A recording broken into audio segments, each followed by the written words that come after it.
Malume khona wabanga umsindo basiphazamisa masifunda lapha e-study area masithi abathule bathi kanje nathula fresh akusikho kini lana.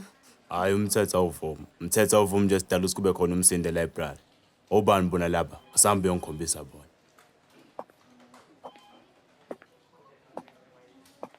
Awuna siya futhi ushaya i-cornerstone buyisha nje la stay. Awufethu ngithatha kancane nga-attend ama-tutorials fethu nama-assignment engawanayo. Hey blazi baningi bayifailile wehi. Yazi Awucabanga nje fethu umuntu unomlenze ongasile kanjani fethu ish kube nje angi-attend. nami ngayisiza ngangathenda fethu mina ngishabe nama-reflection la khona fethu abona nje ama-assignment icefe. Hey usamele nawe i-tree of life. Mina nobabili ngizonikhipha. Ngizonikhipha.